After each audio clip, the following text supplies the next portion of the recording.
चलिए देखिए, परमाणु क्या है, अणु क्या है, दोनों में डिफरेंट बताते हैं।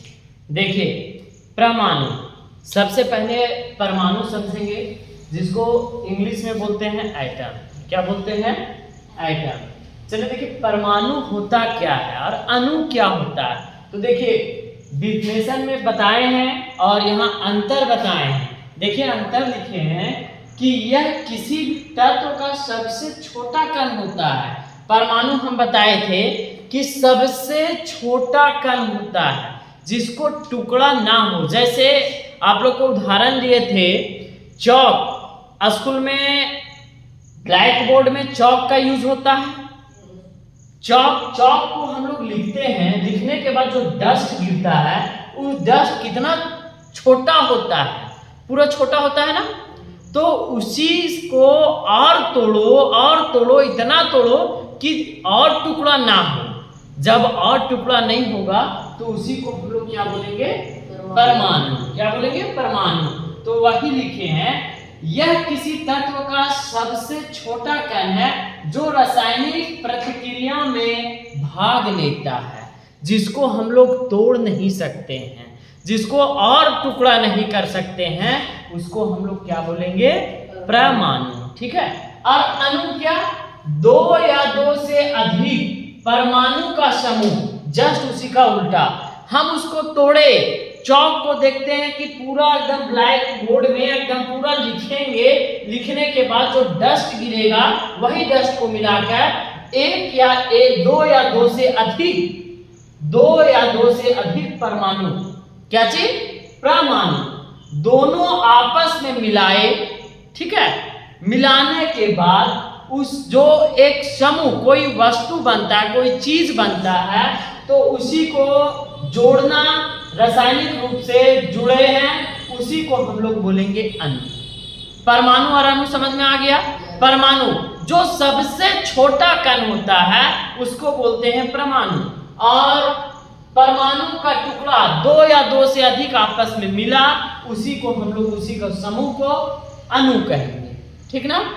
अब नीचे देखिए, यह प्राकृतिक रूप से क्या होता है, इसमें देखिए हाइड्रोजन, जैसे में देखिए हाइड्रोजन H, केवल एक H है, तो ये क्या है?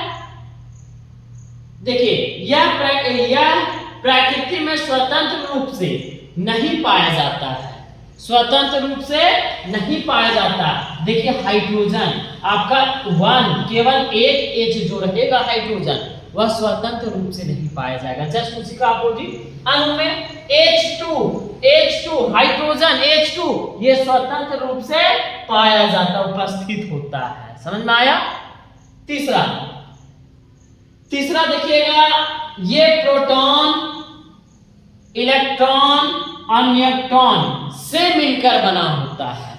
जो परमाणु है वो प्रोटॉन, इलेक्ट्रॉन और न्यूट्रॉन तीनों का मिलकर बनता है, उसी को हम लोग बोलेंगे परमाणु। अब अणु देखेंगे, यह समान या अलग अलग प्रकार के अणुओं से जुड़कर जो बना होता है। अलग अलग देखिए लिखा हुआ, यह समान या अलग अलग प्रकार के अणुओं के जुड़ने से जो बनता है, उसी को हम लोग बोलते हैं अणु। अब देखिए इधर नीचे चौथा पॉइंट देखिएगा, या इसे साधारण रासायनिक विधियों द्वारा और विभाजित नहीं किया जा सकता।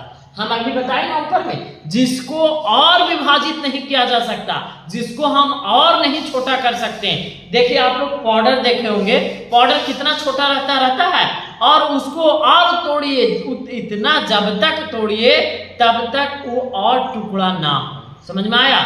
जब वो पूरा टुकड़ा होना बंद हो जाए तो उसी को उसको विभाजित नहीं किया जा सकता, उसी को हम लोग बोलते हैं परमाणु। अब यहां देखिए, इस रासायनिक विधियों को परमाणु से तोड़ा जा सकता है। ये देखिए जो तोड़ा जा सकता है, अगर इसको है, देखिए एक बताते उदाहरण के तौर पर,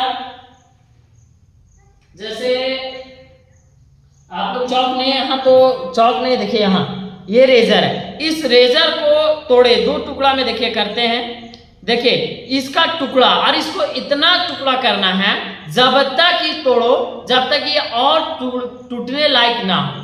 तो जब पूरा टूटने लायक नहीं होगा तो क्या कहलाएगा? परमाणु कहलाएगा। और अगर इसको मिलाकर जो बनाए उसी को हम लोग क्या बोलेंगे? अणु बोलेंगे। समझ में आया? बस यही है परमाणु और अणु में डिफरेंट।